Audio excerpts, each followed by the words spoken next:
आज़ादी का अमृत महोत्सव ਨੂੰ ਸਮਰਪਿਤ आज़ादी का सफर तहत ਅਸੀਂ ਭਾਰਤ ਦੀ ਆਜ਼ਾਦੀ ਵਿੱਚ ਯੋਗਦਾਨ ਪਾਉਣ ਵਾਲੇ ਵੱਖ-ਵੱਖ ਮੰਨੇ ਪਰਮੰਨੇ ਅਤੇ ਗੁਮਨਾਮ ਆਜ਼ਾਦੀ ਸੰਗਰਾਮੀਆਂ ਦੇ ਜੀਵਨ ਦੇ ਪਹਿਲੂਆਂ ਤੋਂ ਤੁਹਾਨੂੰ ਜਾਣੂ ਕਰਵਾਉਂਦੇ ਹਾਂ। ਇਸ ਤੋਂ ਇਲਾਵਾ ਆਜ਼ਾਦੀ ਦੇ ਸੰਘਰਸ਼ ਨਾਲ ਜੁੜੀਆਂ ਹੋਰ ਗਤੀਵਿਧੀਆਂ ਬਾਰੇ ਵੀ ਦੱਸਦੇ ਹਾਂ। ਅੱਜ ਦੀ ਕੜੀ ਵਿੱਚ ਅਸੀਂ ਤੁਹਾਨੂੰ ਸਰਦਾਰ ਵੱਲਭ ਭਾਈ ਪਟੇਲ ਅਤੇ ਆਚਾਰਿਆ ਨਰਿੰਦਰ ਦੇਵ ਦੇ ਜੀਵਨ ਬਾਰੇ ਜਾਣਕਾਰੀ ਦੇ ਰਹੇ ਹਾਂ, ਜਿਨ੍ਹਾਂ ਦਾ ਅੱਜ ਜਨਮ ਦਿਨ ਹੈ।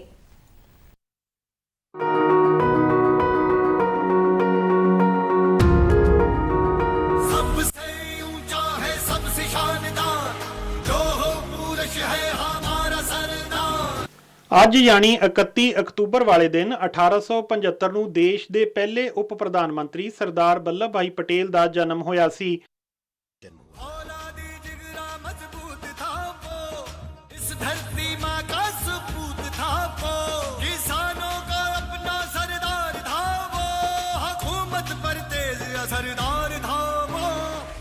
ਭਾਰਤ ਦੇ ਲੌਹ ਪੁਰਸ਼ ਦੇ ਨਾਮ ਨਾਲ ਜਾਣੇ ਜਾਂਦੇ ਪਟੇਲ ਦੀ ਜਯੰਤੀ ਰਾਸ਼ਟਰੀ ਏਕਤਾ ਦਿਵਸ ਦੇ ਤੌਰ ਤੇ ਮਨਾਈ ਜਾਂਦੀ ਏ। ਗੁਜਰਾਤ ਦੇ ਨਾਡੀਆਡ ਵਿੱਚ ਜੰਮੇ ਵੱਲਭ ਭਾਈ ਜਵੇ ਭਾਈ ਪਟੇਲ ਅਤੇ ਲਾਡਵਾ ਦੀਆਂ 6 ਸੰਤਾਨਾਂ ਵਿੱਚੋਂ ਇੱਕ ਸਨ।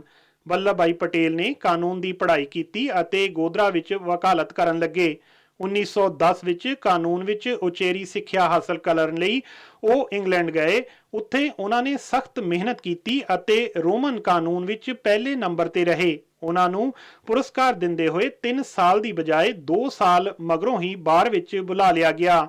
1913 ਵਿੱਚ ਵੱਲਭ ਭਾਈ ਭਾਰਤ ਪਰਤੇ ਅਤੇ ਅਹਿਮਦਾਬਾਦ ਵਿੱਚ ਵਕਾਲਤ ਸ਼ੁਰੂ ਕਰ ਦਿੱਤੀ ਅਤੇ ਜਲਦੀ ਹੀ ਬਹੁਤ ਜ਼ਿਆਦਾ ਪ੍ਰਸਿੱਧੀ ਹਾਸਲ ਕਰ ਲਈ। 1917 ਵਿੱਚ ਗਾਂਧੀ ਜੀ ਦੇ ਸੱਤਿਆਗ੍ਰਹਿ ਅੰਦੋਲਨ ਵਿੱਚ ਹਿੱਸਾ ਲੈਣ ਤੋਂ ਪਹਿਲਾਂ ਤੱਕ ਵੱਲਭ ਭਾਈ ਦਾ ਸਿਆਸਤ ਨਾਲ ਕੋਈ ਨਾਤਾ ਨਹੀਂ ਸੀ। ਗਾਂਧੀ ਜੀ ਦੇ ਪ੍ਰਭਾਵ ਵਿੱਚ ਆਉਣ ਮਗਰੋਂ ਵੱਲਭ ਭਾਈ ਨੇ ਆਪਣੀ ਜੀਵਨ ਸ਼ੈਲੀ ਬਦਲ ਲਈ ਅਤੇ ਪੱਛਮੀ ਪਹਿਰਾਵਾ ਛੱਡ ਕੇ ਭਾਰਤੀ ਪਹਿਨਾਵਾ ਅਪਣਾ ਲਿਆ। 1917 ਤੋਂ 1924 ਤੱਕ ਵੱਲਭ ਭਾਈ ਅਹਿਮਦਾਬਾਦ ਦੇ ਨਗਰ ਕਮਿਸ਼ਨਰ ਰਹੇ। ਅਜਿਹਾ ਕਰਨ ਵਾਲੇ ਉਹ ਪਹਿਲੇ ਭਾਰਤੀ ਸਨ। ਖੇੜਾ ਸੱਤਿਆਗ੍ਰਹਿ ਦੌਰਾਨ ਉਹ ਚਰਚਾ ਵਿੱਚ ਆਏ ਜਦ ਉਹਨਾਂ ਨੇ ਬੰਬਈ ਸਰਕਾਰ ਦੇ ਵਿਰੋਧ ਵਿੱਚ ਜਨ ਅੰਦੋਲਨ ਦੀ ਯੋਜਨਾ ਬਣਾਈ, ਕਿਉਂਕਿ ਉਹ ਫਸਲ ਖਰਾਬ ਹੋਣ ਦੇ ਬਾਵਜੂਦ ਪੂਰਾ ਮਾਲੀਆ ਵਸੂਲ ਰਹੇ ਸਨ। 1928 ਵਿੱਚ ਬਾਰਡੋਲੀ ਸੱਤਿਆਗ੍ਰਹਿ ਦੀ ਸਫਲ ਅਗਵਾਈ ਮਗਰੋਂ ਉਹ ਪੂਰੇ ਦੇਸ਼ ਵਿੱਚ ਹਰਮਨ ਪਿਆਰੇ ਹੋ ਗਏ।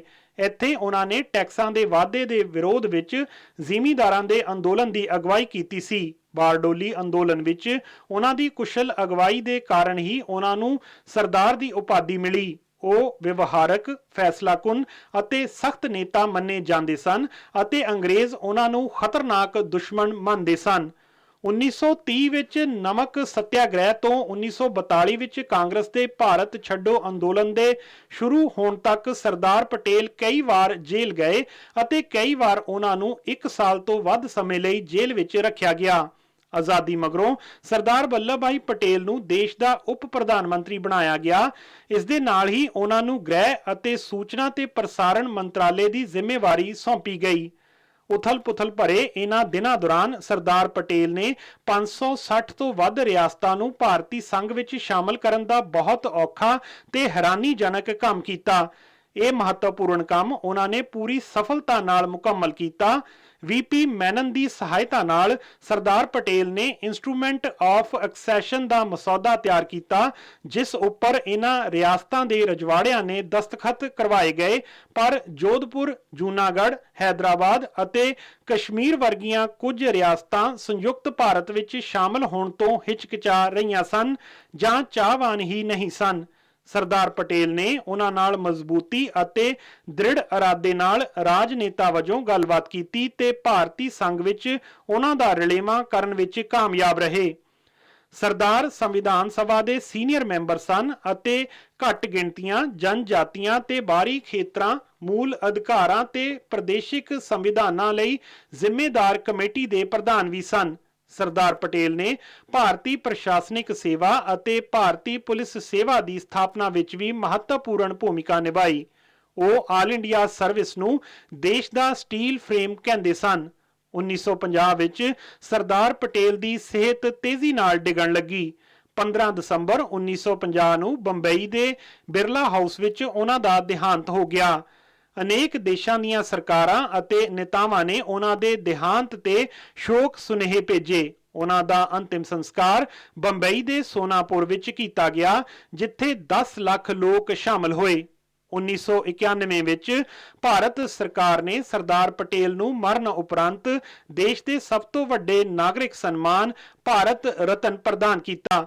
2014 ਵਿੱਚ ਸਰਕਾਰ ਨੇ ਉਹਨਾਂ ਦੀ ਜਯੰਤੀ ਨੂੰ ਰਾਸ਼ਟਰੀ ਏਕਤਾ ਦਿਵਸ ਦੇ ਰੂਪ ਵਿੱਚ ਮਨਾਉਣ ਦਾ ਐਲਾਨ ਕੀਤਾ। 2018 ਵਿੱਚ ਸਰਦਾਰ ਪਟੇਲ ਦੀ 143ਵੀਂ ਜਯੰਤੀ ਉੱਪਰ ਪ੍ਰਧਾਨ ਮੰਤਰੀ ਨਰਿੰਦਰ ਮੋਦੀ ਨੇ ਗੁਜਰਾਤ ਦੇ ਕੇਵੜੀਆ ਵਿੱਚ ਸਟੈਚੂ ਆਫ ਯੂਨਿਟੀ ਤੋਂ ਪਰਦਾ ਹਟਾਇਆ। ਨਰਮਦਾ ਬੰਨ ਉੱਪਰ ਬਣੀ ਇਹ ਵਿਸ਼ਵ ਦੀ ਸਭ ਤੋਂ ਉੱਚੀ ਪ੍ਰਤਿਮਾ ਹੈ ਅਤੇ ਦੇਸ਼ ਲਈ ਸਰਦਾਰ ਪਟੇਲ ਦੀ ਵਡਮੁੱਲੀ ਸੇਵਾ ਦਾ ਵਾਜਬ ਸਨਮਾਨ ਹੈ।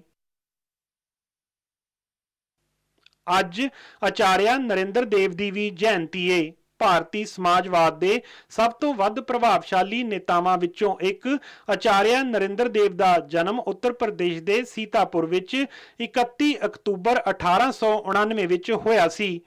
ਉਹਨਾਂ ਨੇ ਇਲਾਹਾਬਾਦ ਯੂਨੀਵਰਸਿਟੀ ਤੋਂ ਕਾਨੂੰਨ ਦੀ ਡਿਗਰੀ ਲਈ ਅਤੇ ਉਸੇ ਵੇਲੇ ਵਕਾਲਤ ਸ਼ੁਰੂ ਕਰ ਦਿੱਤੀ, ਪਰ ਉਹਨਾਂ ਦੀ ਰੁਚੀ ਬੌਧਿਕ ਕਾਰਜਾਂ ਵਿੱਚ ਸੀ। ਇਸ ਲਈ ਉਹ 1921 ਵਿੱਚ ਕਾਸ਼ੀ ਵਿਦਿਆਪੀਠ ਵਿੱਚ ਇਤਿਹਾਸ ਪੜ੍ਹਾਉਣ ਲੱਗੇ। ਬਾਅਦ ਵਿੱਚ ਉਹ ਲਖਨਊ ਯੂਨੀਵਰਸਿਟੀ ਅਤੇ ਬਨਾਰਸ ਹਿੰਦੂ ਯੂਨੀਵਰਸਿਟੀ ਦੇ ਉਪ ਕੁਲਪਤੀ ਬਣੇ। ਉਹ ਇਤਿਹਾਸ, ਪੁਰਾਤੱਤਵ ਵਿਗਿਆਨ, ਧਰਮ ਦਰਸ਼ਨ ਸ਼ਾਸਤਰ ਅਤੇ ਸੰਸਕ੍ਰਿਤੀ ਦੇ ਵਿਦਵਾਨ ਸਨ। ਲਾਲ ਬਹਾਦਰ ਸ਼ਾਸਤਰੀ, ਕਮਲਾਪਤੀ ਤ੍ਰਿਪਾਠੀ ਅਤੇ ਚੰਦਰ ਸ਼ੇਖਰ ਉਹਨਾਂ ਦੇ ਕੁਝ ਪ੍ਰਮੁੱਖ ਵਿਦਿਆਰਥੀ ਸਨ। ਆਜ਼ਾਦੀ ਅੰਦੋਲਨ ਦੌਰਾਨ ਆਚਾਰਿਆ ਨੂੰ ਅਕਸਰ ਜੇਲ੍ਹ ਭੇਜਿਆ ਗਿਆ। 1940 ਵਿੱਚ ਜਦ ਗਾਂਧੀ ਜੀ ਨੇ ਸੱਤਿਆਗ੍ਰਹਿ ਸ਼ੁਰੂ ਕੀਤਾ ਤਾਂ ਖਰਾਬ ਸਿਹਤ ਦੇ ਬਾਵਜੂਦ ਆਚਾਰਿਆ ਅੱਗੇ ਆਏ ਤੇ ਜੇਲ੍ਹ ਗਏ। ਜੇਲ੍ਹ ਵਿੱਚ ਰਹਿਣ ਦੌਰਾਨ ਉਹਨਾਂ ਦੀ ਸਿਹਤ ਬਹੁਤ ਖਰਾਬ ਹੋ ਗਈ, ਪਰ ਜੇਲ੍ਹ ਉਹਨਾਂ ਦੇ ਵਿਦਵਾਨ ਵਾਲੇ ਕਾਰਜਾਂ ਲਈ ਬਹੁਤ ਫਾਇਦੇਮੰਦ ਵੀ ਰਹੀ, ਕਿਉਂਕਿ ਇਸ ਦੌਰਾਨ ਉਹਨਾਂ ਨੇ ਖੂਬ ਅਧਿਐਨ ਕੀਤਾ ਅਤੇ ਕਾਫੀ ਕੁਝ ਲਿਖਿਆ। ਆਜ਼ਾਦੀ ਮਗਰੋਂ ਜਦ ਸਮਾਜਵਾਦੀਆਂ ਨੇ ਕਾਂਗਰਸ ਛੱਡ ਕੇ 1948 ਵਿੱਚ ਆਜ਼ਾਦ ਸੋਸ਼ਲਿਸਟ ਪਾਰਟੀ ਬਣਾਈ ਤਾਂ ਆਚਾਰਿਆ ਨੇ ਉੱਤਰ ਪ੍ਰਦੇਸ਼ ਵਿਧਾਨ ਸਭਾ ਤੋਂ ਅਸਤੀਫਾ ਦੇ ਦਿੱਤਾ, ਕਿਉਂਕਿ ਉਹਨਾਂ ਦਾ ਮੰਨਣਾ ਸੀ ਕਿ ਕਾਂਗਰਸ ਦੀ ਟਿਕਟ ਉੱਪਰ ਜਿੱਤੀ ਸੀਟ ਉੱਪਰ ਕਾਂਗਰਸ ਛੱਡ ਕੇ ਬਣੇ ਰਹਿਣਾ ਇਖਲਾਕੀ ਤੌਰ ਤੇ ਵਾਜਬ ਨਹੀਂ ਹੈ। 19 ਫਰਵਰੀ 1956 ਨੂੰ 67 ਸਾਲ ਦੀ ਉਮਰ ਵਿੱਚ ਆਚਾਰਿਆ ਦਾ ਮਦਰਾਸ ਵਿੱਚ ਦੇਹਾਂਤ ਹੋ ਗਿਆ। ਉਹਨਾਂ ਨੇ ਆਜ਼ਾਦੀ ਸੰਘਰਸ਼ ਦੇ ਬਾਅਦ ਵਿੱਚ ਸ਼ਿਕਸ਼ਕ, ਚਿੰਤਕ ਅਤੇ ਸਮਾਜਵਾਦੀ ਨੇਤਾ ਦੇ ਰੂਪ ਵਿੱਚ ਰਾਸ਼ਟਰ ਨਿਰਮਾਣ ਵਿੱਚ ਅਸਾਧਾਰਨ ਯੋਗਦਾਨ ਦਿੱਤਾ।